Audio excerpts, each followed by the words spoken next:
Hi, everyone. It is February 22nd, 2022, 22222. And welcome, everybody, to Touch of Torah, Torah study with Va-Dor, with our spiritual leader, Rabbi Barry Silver. Our guest tonight, Andrew Susman. Andy Susman is our educator and cantorial soloist, spiritual leader. And take it away, gentlemen. Yom Ze Yisrael, Ora v'simcha, Ora v'simcha, Ora v'simcha. Yom Ze Yisrael, Shabbat Menucha, Shabbat, Shabbat, Shabbat Menucha. Ora Yom Ze Yisrael. This is a day for Yisrael, light and joy, rest and gladness. And tonight's Torah portion, as Rabbi will reveal, is all about the importance of honoring the Sabbath. Yes, thank you very much, Andy, for launching us with a musical interlude. Because of the fact that this is February 22nd in 2022, and 2 is a big number, we have 2 co-hosts tonight. Cantor Andy Susman and I will host, but we're also very interested in what you have to say. So we'll launch the discussion, and then we will open it up to you to provide feedback, take it in a direction that you like, and ask any questions that you'd like. As we always do, we start out with a Torah reading. The reading for tonight is called Vayakhel. Hebrew is a very economical language. It uses the verbs and the nouns together. It takes a verb and makes it into a noun so that they don't have to use extra letters, and vice versa. So Vayakhel means, and you shall gather together or congregate the people, and Kehillah is another word for congregation. So Vayakhel, it's talking about gathering the people together. Now, as we've mentioned before, there are some passages that are just filled with drama and great excitement, and other ones which are a little bit more mundane or tedious. So we came from one of the most dramatic passages of all, the passage about the golden calf. Moses gets very upset. He breaks the commandments over the calf. God is mad too and makes the Jews wander for 40 years in order to decaffeinate the people and get the calf mentality out of them. Moses is breaking sacred cows as he breaks the golden calf, which Jewish people have been doing all along. So a lot of dramatic things are happening. This time, it's a little different. Unless you're really a big fan of architecture, you're probably not going to get too excited about how to construct the ark, how to construct the lampstand, the dimensions of the curtain, the materials that are used. I mean, the whole thing is just one detail after another. But in this passage, one of the greatest miracles of the Torah takes place. And so we consider this to be a very important passage. You see, in the Torah, there's quite a few miracles. Some of them we believe really happened. Many of them, especially early Genesis, we believe are legendary. But this one tops them all. In this Torah reading, there's a miracle even greater than the parting of the seas, even greater than the creation of the heavens and earth, perhaps. What happens is Moses solicits donations, contributions from the people. He says, we need to construct the tabernacle, all the accoutrements, and so we needed to give donations. And so the people give donations. He does not set a required fee. There's no mandatory dues. He doesn't say, okay, you got to give a certain amount of money. He just says, give what your heart prompts you to give. You can give nothing, you can give whatever you want. And what happens is many people said, no. You have to have a mandatory due. Otherwise, it's not going to work. And they do that on sometimes, but on this time they didn't. They just said, whatever you want to give. And guess what happened? This is the miracle. They gave so much that Moses had to say, Genug, bastante, you've given too much. Now I'm ordering you to stop giving. The donations were more than they needed, and they built the tabernacle accordingly. So that's one of the great miracles. There's also a couple of individuals who are superstars here. There's Bezalel and Aholiab, who are in charge of constructing the tabernacle. They're the craftsmen. They actually teach other people how to do the construction job, and they oversee the whole project. And apparently the wisdom of God had been placed in them. And so that's the gist of this story. It's really a testament to the fact that if the Jews are called upon to give, they've often come through. And also the tabernacle was constructed by all Jews working together. It wasn't a Reformed tabernacle, an Orthodox tabernacle, or a humanistic tabernacle. All the Jews pooled their resources together and their brain power together. And when they did that, they achieved great success. Andy, do you have any commentary you'd like to share? Well, I'm going to share a song or a part of a song. So this particular song or text is actually from a parsha that comes from Deuteronomy, but the messaging is appropriate. So Vayakhel talks about and you shall assemble or congregate, and so the song is called Kehila Kedosha, a holy community. So Right. the essence of this Torah portion is about how to create that holiness and that community, even though it's not explicit to this particular song's origin. So the gathering that we have here, we're a small group, but we're a mighty group. So if we were to look ahead at the Parsha Nitzavim, and it goes left to right. So I wanted you to follow this for a minute, and it'll all come together. If you are a Tem, then we're Nitzavim. We stand here today, remember the dream. So the word Atem means you all, Nitzavim, standing.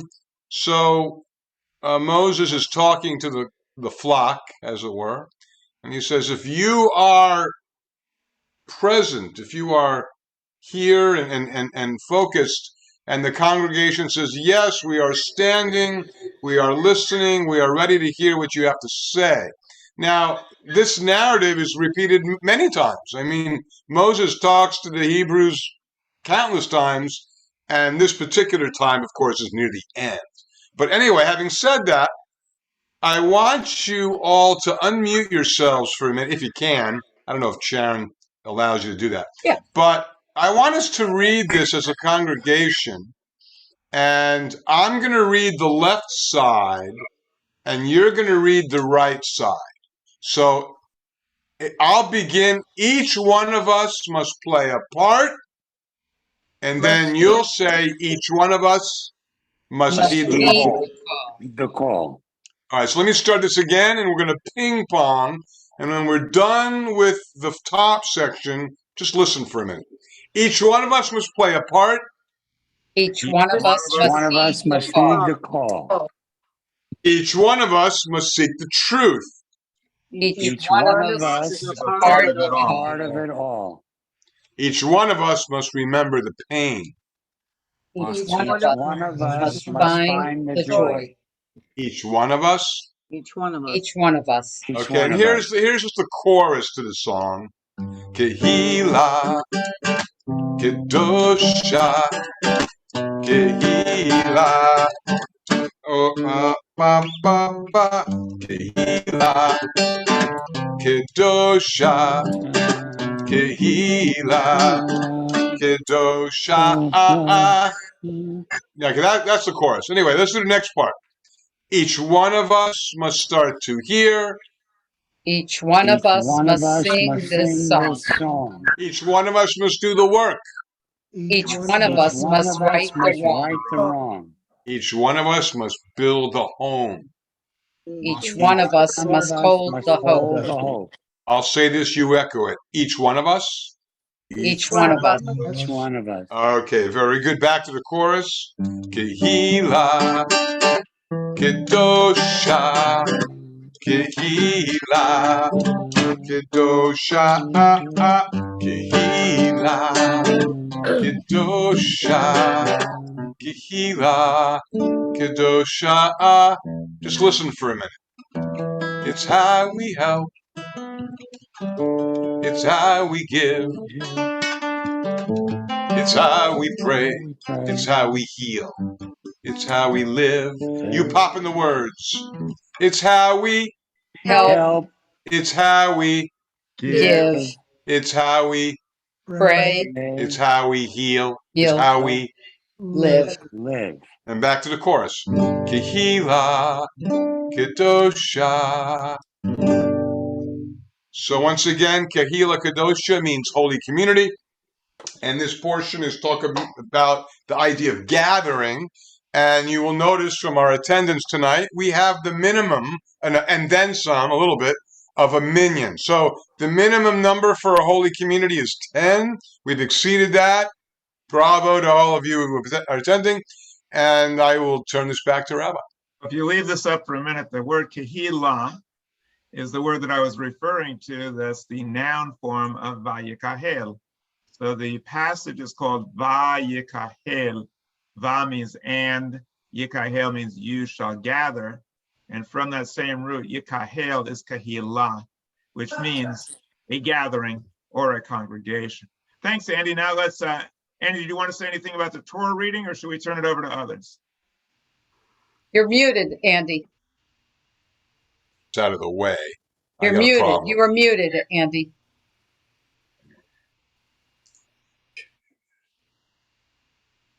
Okay, thank you. I got to move this thing just got in my way, unfortunately. I am not in a good spot here. Okay, now we got it.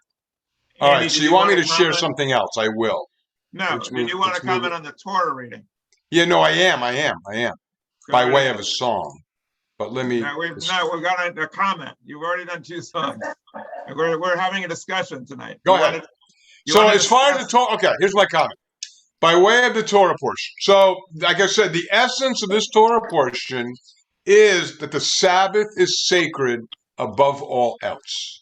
And I would love to hear, as Rabbi will ask as well, how each of us elevate the Sabbath to make it special for us and honor our faith, honor our tradition, and honor the obligation as it's outlined in the Torah.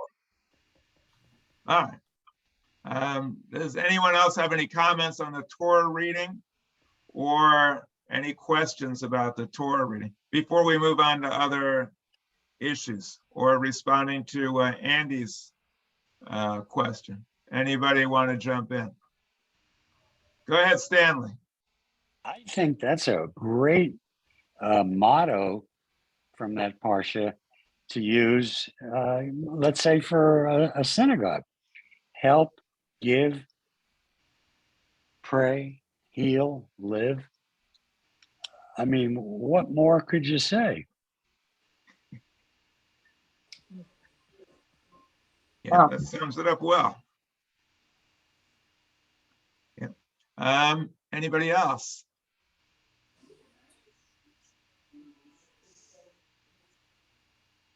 Okay. Anybody want to comment on what's going on in the world today? Any comments about what's happening current events wise in Florida, in the world? Any comments about that? Harris, you want to share your part? Well, I think what's going on in the world is, can you hear me? Yes. Okay. I think what's going on in the world is pretty bad with the Russian thing, and they sort of attacked. I guess it was a minor attack, and I feel terrible for the people of Ukraine who could be sitting ducks. This whole thing is going into the stock market, where the stock market is crashing. It went down 500 points today, and with the virus and everything else that's going on, I think with inflation, the price of gasoline, the price of food. I think we're in sort of a little bad time right now. And I'm hoping that we can straighten out the Russian-Ukraine thing and turn things around here in the United States. Yeah. Do you have any suggestions for how we might do that?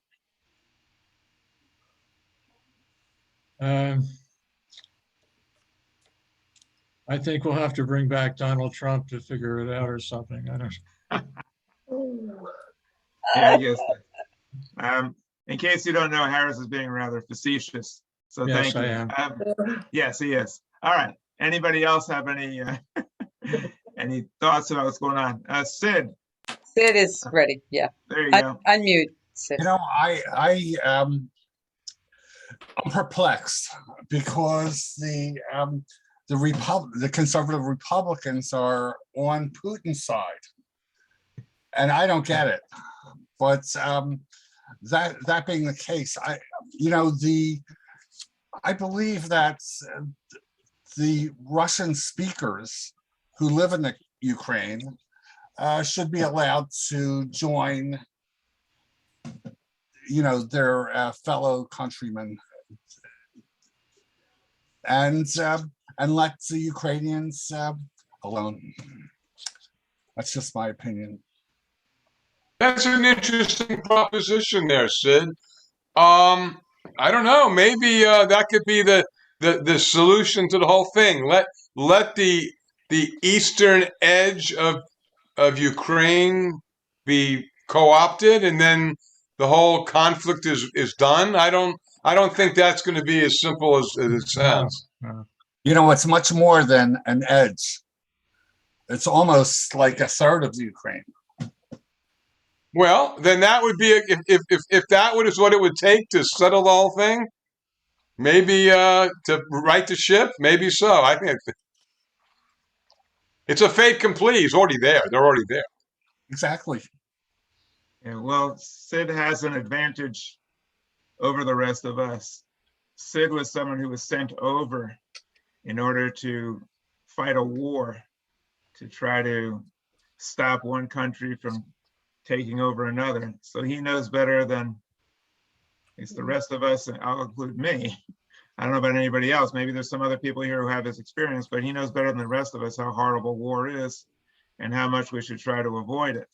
So there's some sense to what you're saying, because we obviously want to avoid war at all costs. The problem is that if we were to use this as a precedent, that if one nation amasses vast amounts of soldiers and armaments and threats and is about to invade a country, and then people, if they have some people there who speak their language, then they should just be able to take it over.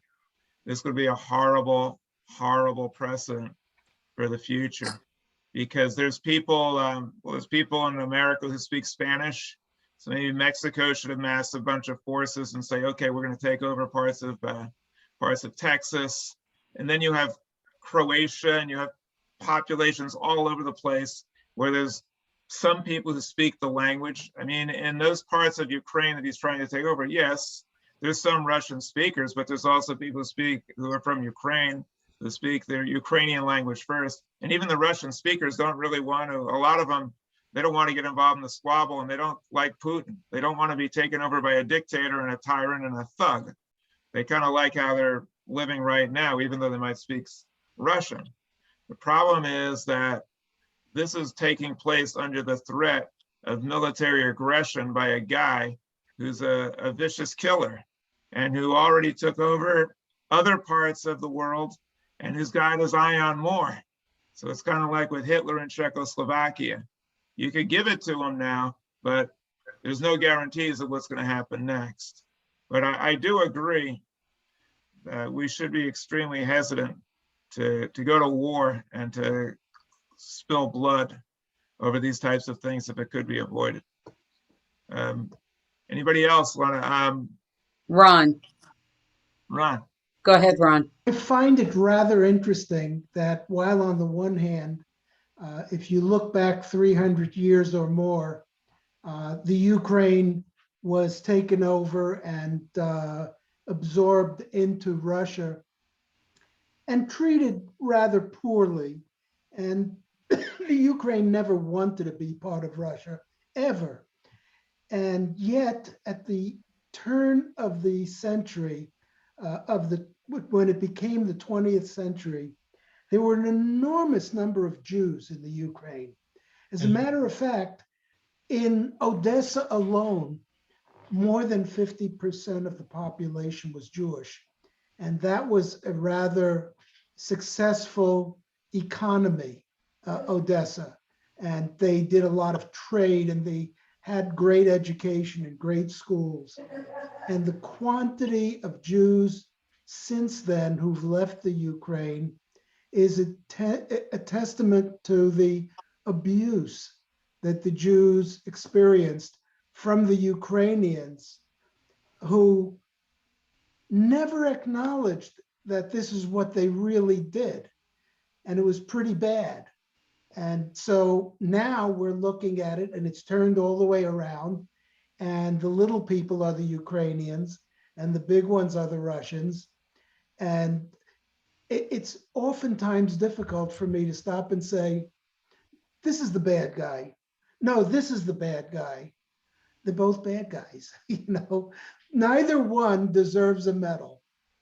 Well, you do have a gift for understatement when you say that the Jews weren't treated so well, and so that's why they left. They were murdered and slaughtered and annihilated, right? Not just by the Nazis, but by the native population in Ukraine who conspired with them and were all too willing to engage in genocide and take their property. And it's amazing that there's a Jewish leader right now. Zelensky is Jewish, but the Babi Yar was just horrific what happened to the Jewish people there. So you're right. It's hard to say who's good or bad, but we also have to remember that the people who are living there now, virtually none of them were alive at that time, and none of them had anything to do with the slaughter of the Jews. However, the mentality that led to the slaughter, that's probably still alive and well. But this was done long before, before most people were responsible adults, let's say. Anybody else want to comment? Go ahead, Andy. Well, let me screen share something else on, and then we'll talk about the thing I brought up. Okay, so let's see. There it is, right here. Okay, so this particular Torah portion is chapter 35, 6, 7, and 8. 4 chapters. It's a very lengthy portion. And in the beginning, chapter 35, verse 3 uses the phrase, kindle no fire. So a number of years ago, I came up with this quotation, and I would love for Harris to read this. Turn off. Go for it. Okay. See if I can, I don't have my glasses on, but I'll see if I can read. Let me see if I can make it larger still, just for you. Hang on. I can't see the end because the pictures are there. Yeah, box makes the pictures. Yeah, it's. No, what you're reading is the bottom. The bottom bubble where it says turn off. Yeah, but it's blocked on the right-hand side. Blocked. Oh God. Okay. Yeah, we can't see the right-hand side. It's blocked by the pictures. Okay, I can't move the pictures right now. All I right, can see it. I can see it. I can see it. Okay, Eileen, you read it. Turn off. Eileen, read it. Turn off. Sure. Turn off the light, radio, TV, record tape, CD, DVD player, DVR, PC, cell phone, e-reader, iPad, toothbrush. Stop the chatter and clatter. Hear the world. The world without the world. The world without the world. Within revealing the awesomeness of creation. How better to understand Shabbat than to kindle the fire. Okay, so once again, one of the core teachings of this portion is the Sabbath is sacred above all else. So I want to hear, as Va-Dor Va-Dor, generation to generation, what is it we're imparting about our faith and our tradition that others will want to join our congregation, will want to be Jewish or practice Judaism. So what is it? Share with us, if each of us will share something about their Shabbat observance that just really elevates your soul. Something brief, a sentence or two. Anybody want to jump in? Eileen, let's start with Eileen. Go for it. Well, I like the part over there where it says awesomeness of creation. Right. I feel very awesome because of who I am. Beautiful. So there, if I was to riff on what Eileen just said, there's a nice Yiddish phrase called the Pintele Yid, and the essence of what it means to be a Jew. And the essence of what it means to be a Jew is about celebrating being alive.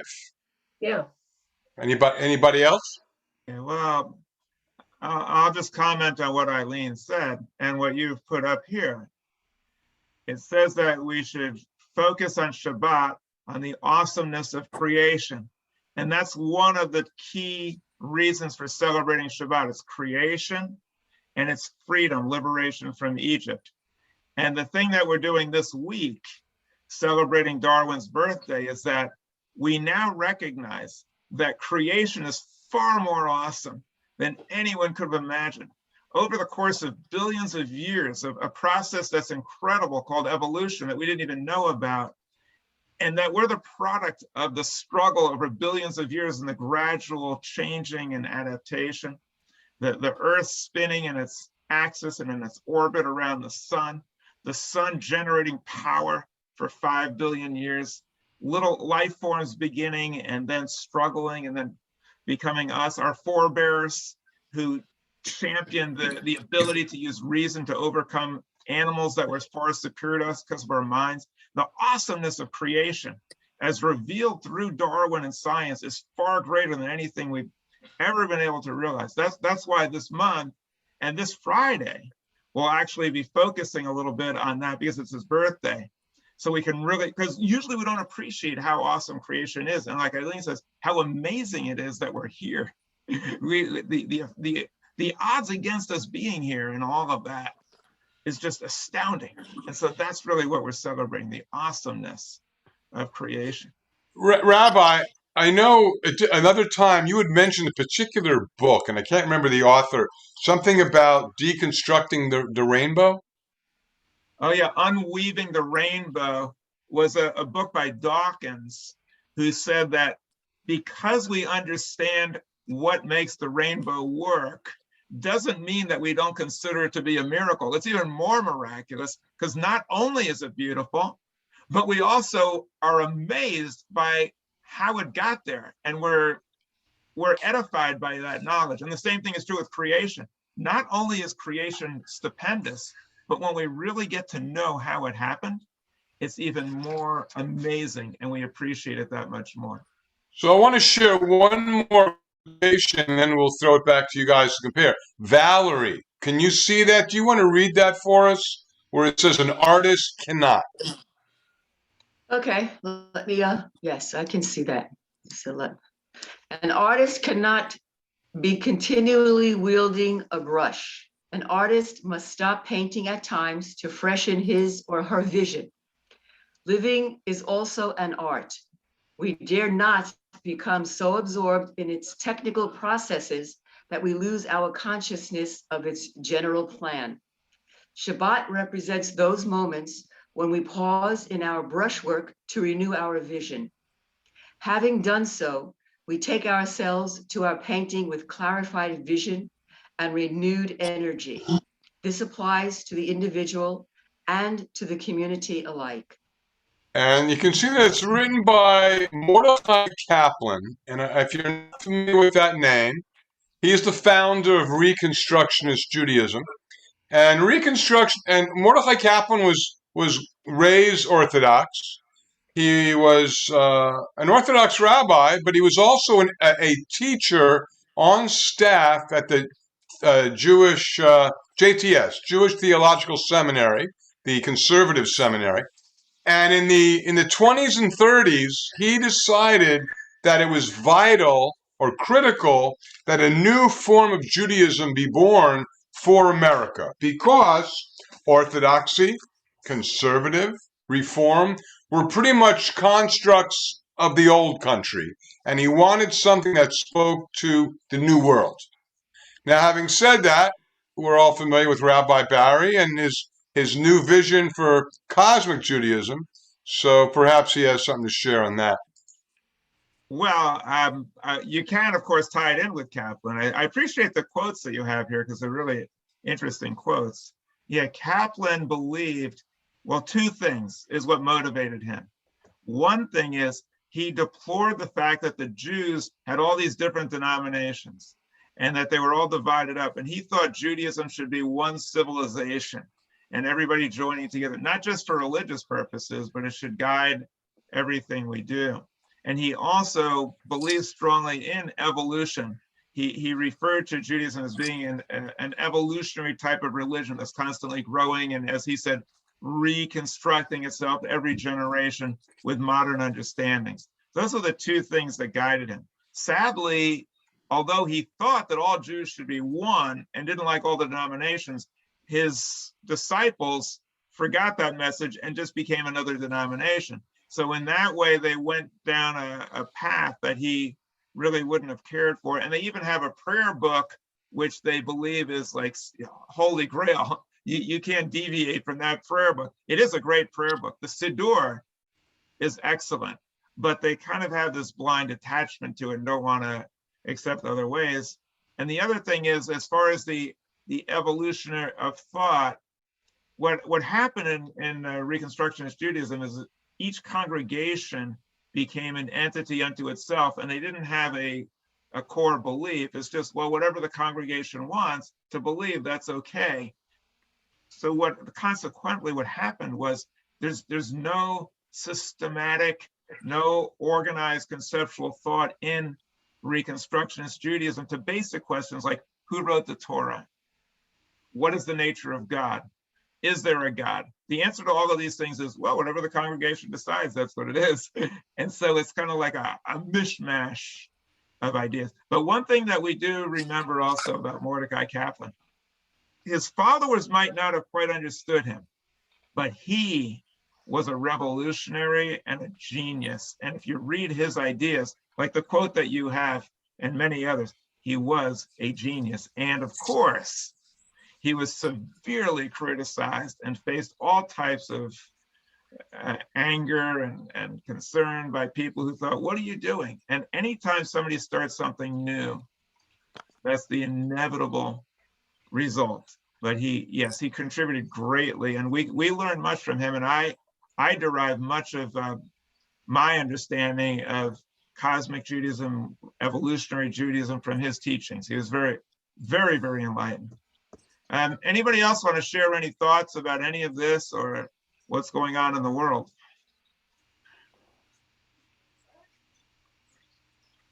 Valerie, go ahead. Well, I mean, I understand that there's a really serious issue going on with Putin and the Ukraine and the border there. And I have two areas that I question. Number one, we have the NATO and we have the UN forces, where every single country in the free world and in the Western world are supposed to participate in any type of military action or conflict. Having said that, I don't understand why Putin is not being confronted by an absolute onslaught on the other side, if you will, literally lining up along the other side of the border with all of these quote unquote allies and NATOs and all of these other countries that are supposed to unify against this type of aggression. So I don't understand why that has not happened. I'm not saying to fire, but I'm saying show force if you have to, just as the opposition is showing force physically there. And that's one of my areas that I don't understand. The other thing that I don't understand in this country and with our leaders in this country is that our southern border is being literally invaded every day, all day, continuously, spreading people into this country that don't belong here, that aren't cleared, that might be carrying weapons, that might be carrying drugs, that might be carrying COVID, that might be carrying other things that are being a drain on this country. And our leadership is doing absolutely nothing to protect our border. And we're so concerned with the border thousands and thousands of miles away. So I do not understand that mentality at all. And I'm really trying to come to terms with it without being vicious and bitter and angry. Anybody want to address any of that? Go ahead, Ron.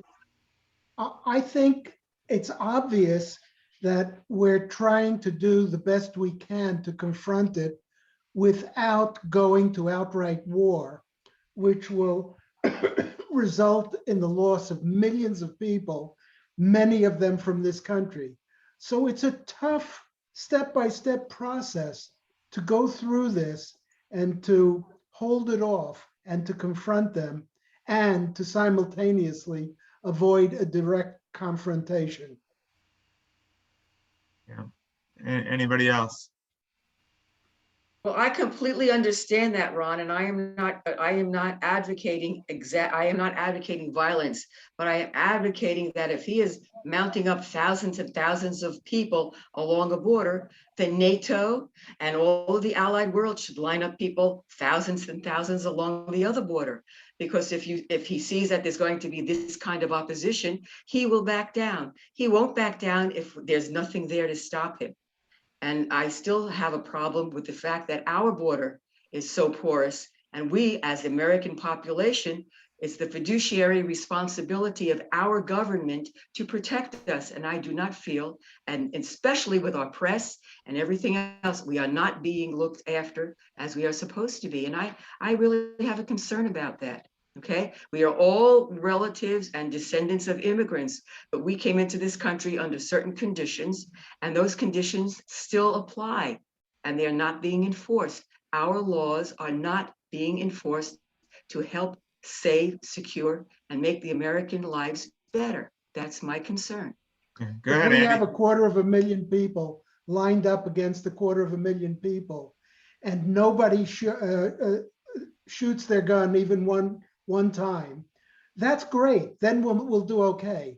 But all we need is one person to start it, and you can lose a few 100,000 people right off the bat. I understand that, but you're not going to stop an invasion if you're not going to be there to stop it. You have to, somebody's got to be there to stop it, and nobody physically is there.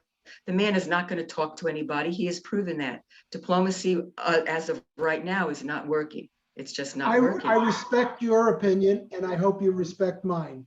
I absolutely do. I absolutely do. But force must be met with force. Otherwise, nothing happens. But, you know, yeah, okay. That's the big thing, the word but. Right.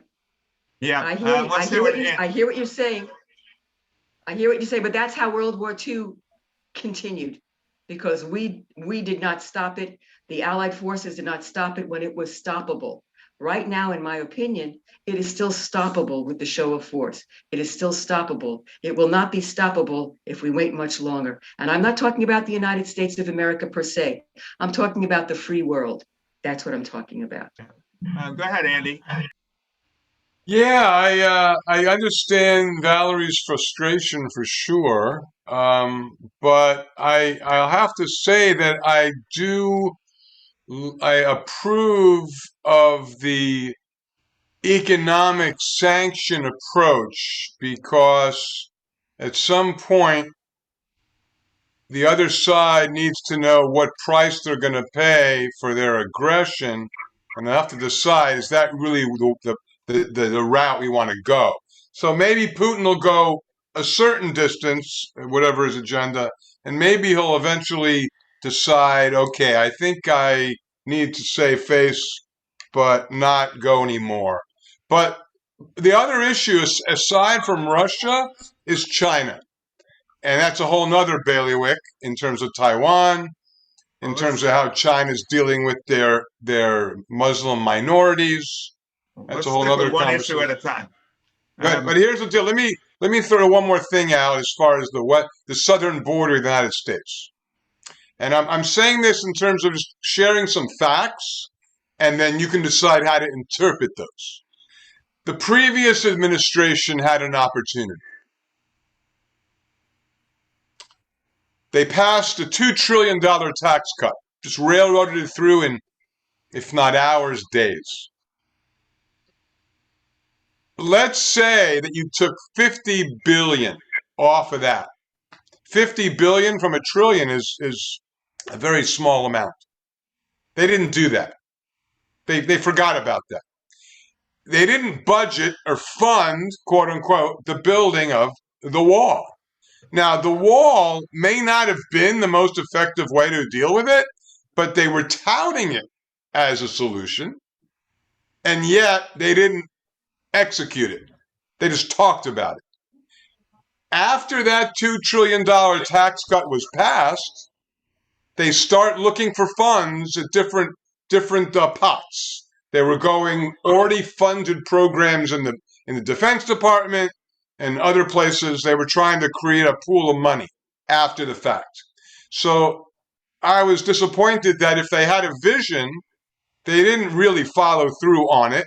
But like I said, building the wall, the physical wall, may not have been the most effective way to handle it. I'll defer to you guys to debate that. But so I understand your frustration, Valerie. I agree with you that it is a complicated mess in terms of what is our policy on immigration. But it's a little more complicated than any one answer. Let me weigh in on all this. I do appreciate the fact that we have different opinions expressed calmly and reasonably. I think this is a very good exercise, regardless of how the conversation ends up. Let me just say that I definitely agree with what Valerie is saying, that it was inevitable. Of course, Putin was going to go and cross the border because there was no real opposition to him. And Zelensky was begging and pleading for sanctions before this happened. He was saying, your sanctions after they come in are worthless.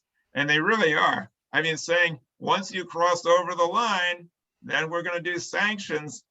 He's not worried about that. That's not going to make a darn bit of difference to him. He's coming right over. It's toothless. On the other hand, if you put a whole bunch of people on that border, like Ron's saying, you could easily trigger violence, and Putin, for all we know, would have come in anyway, and there would have been horrible bloodshed. And it's easy for some of us to say, well, let's do it anyway, let's confront him. But that would be a really, really horrible thing. What I would like to see never happens. Nobody ever even dreams of any of my approaches because it's far, far too radical. But what I would have liked to see would be for Biden to say this. Mr. Putin, if you cross that line in any way and you usurp the border of Ukraine, here's what's going to happen. The world community will buy none of your oil, all of it. We will do everything we can to dry up any other sources. We'll deal with NATO. We'll deal with all the other countries. We'll have electric cars. We'll find alternative energy. It might not happen tomorrow. It might happen the next day. It might not even happen in a year. But we will now dedicate our lives and our economy and our technology so that you are bankrupted. There will be no more source for your oil. It'll become obsolete. And we are now going to do like they did in World War II. Remember, they had a Manhattan Project. They put the smartest people in a room and they figured out, how do we invent an atomic bomb? We're going to take our smartest people, put them all in a room and figure out, how do we get by without your stinking oil? And we'll also protect the planet at the same time, in addition to all the other sanctions. That's what I would have liked to see. Now, Valerie's saying, well, what about NATO? Why didn't NATO confront it? Ukraine's not in NATO. If Ukraine was a NATO member, then they would have been duty bound to do that, but they're not. So now it's just like a voluntary thing. Do they want to do that or not? As far as Putin taking this area and all of a sudden it's like Hitler, now it's too late, we can never stop him. I don't agree with that. He could take that area. It's not going to change the general equation of military power. He could take those two areas and then the NATO countries could amass and confront him. The problem is the guy's got nuclear weapons. So you could take all the military in the world, and you're still going to run the risk of having some really ugly confrontation. So I understand both of your positions. I'm kind of somewhere in between, I suppose. But I think they should have been far, far tougher on Putin. And the fact that they weren't invited him to come in. If you could stop him at these places, and that would be it, then I would say it's not worth all the loss of life. But if he's going to go beyond that, and we've already set a bad precedent, then I'd say you got to confront the guy, because now he's threatening the entire world order. Anybody else? Right here. Go ahead, Sid. You know, what I'm hearing is like a rehashing of the domino theory. And, you know, that the countries that were most recently let into NATO were countries that were Eastern Bloc countries. And that there was an agreement way back when, having to do with Kissinger, that that countries like Poland, etc., former Eastern Bloc countries would not become part of NATO. And the world community has gone back on that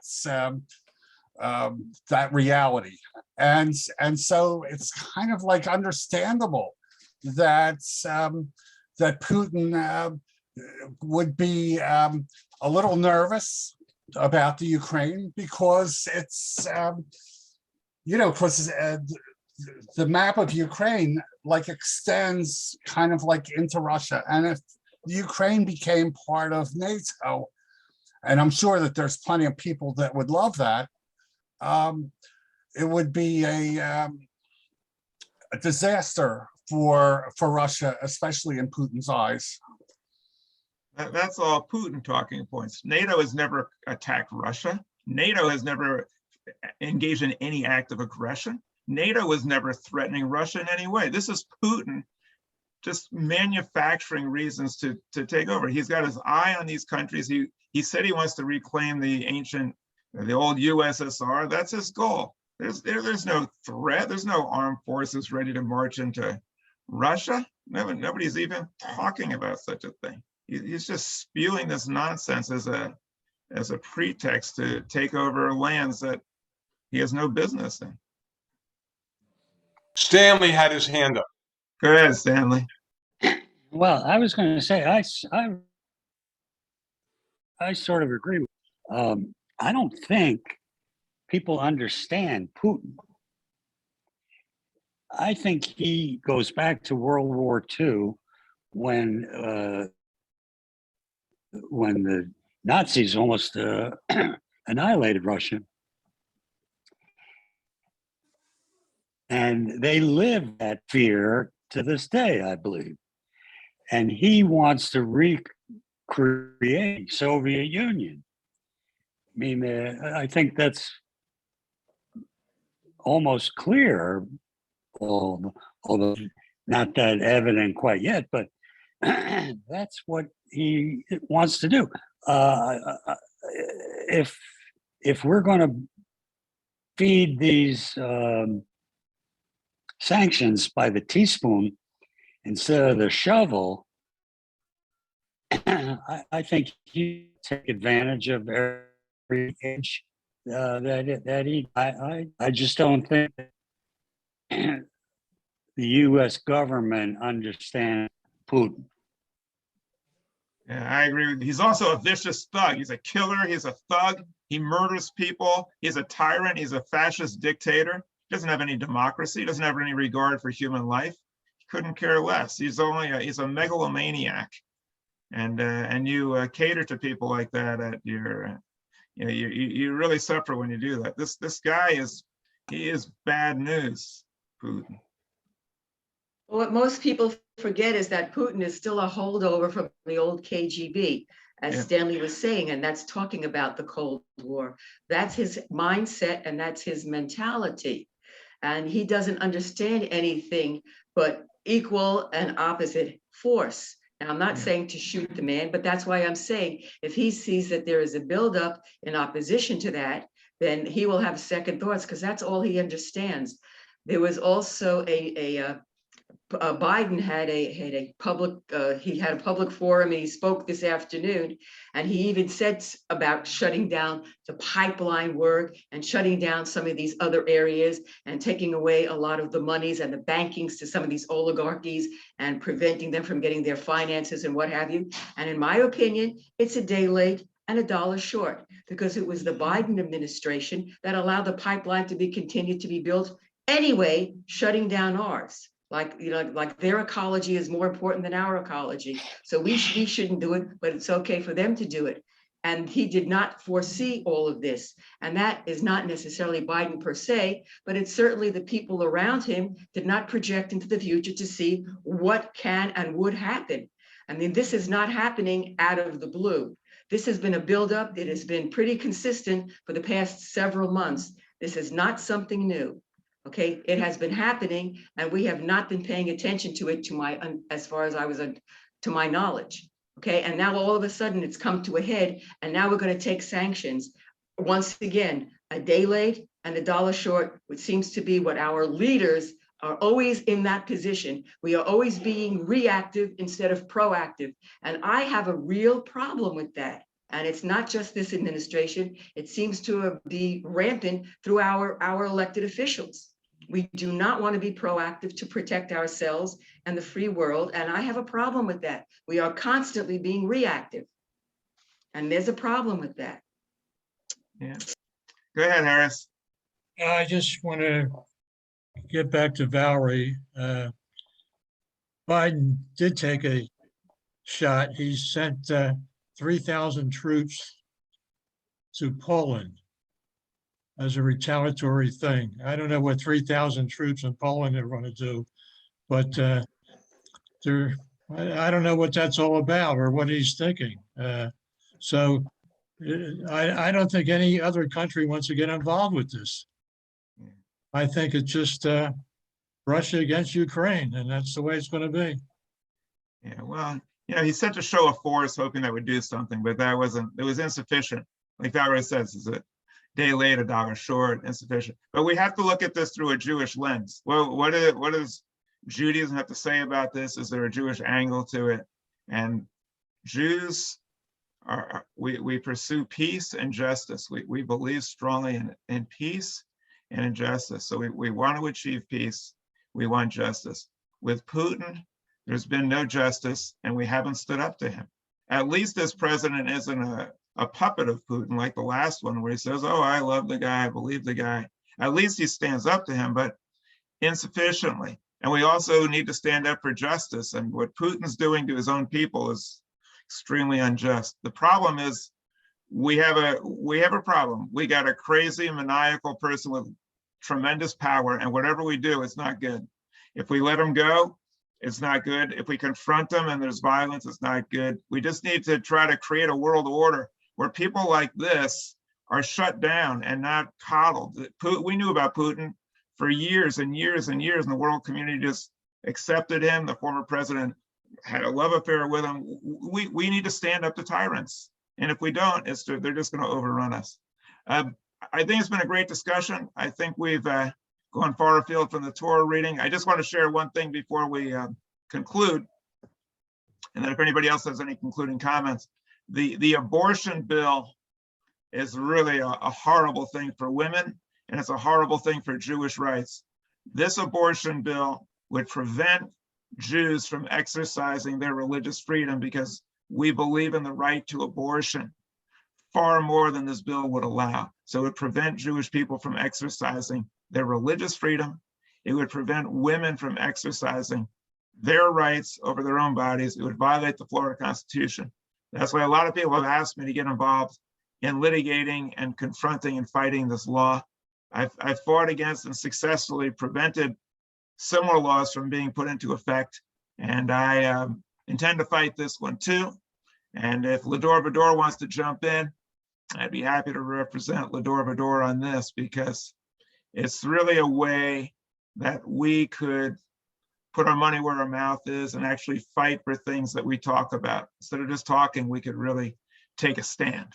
And I believe this would be an important fight worth having. And also the service this Friday It's going to be really cool. The Carlisle has now responded to our plea and is now going to implement more things to get our service ready. We're starting to learn better how to do it. I should say Sharon's use of technology is growing in leaps and bounds. This Friday, we're expecting great things. We will pay tribute, not so much to Darwin, but to his revelations about how astounding the works of creation are in a way that our ancestors couldn't even imagine. We're going to celebrate the gift of life.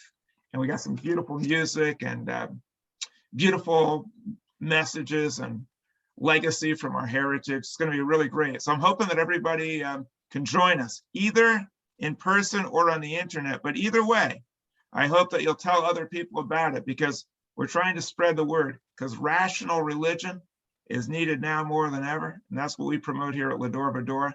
I appreciate everybody here supporting this effort. Please spread the word and tell your friends. Thank you everyone for joining this conversation. It was very interesting. And I'm so happy that we have people sharing different points of view and disagreeing agreeably. We need this in our society. It's really important. So keep it up, and thank you very much for participating. Hey, real quick, I just put in the chat the link to that book that Rabbi mentioned, Unweaving the Rainbow. It's some quotes from the book by Richard Dawkins. So if you, once again, maybe you want to scribble down or click on the link on in the chat. It'll take you to it, and it'll be sitting on your computer when we close the Zoom.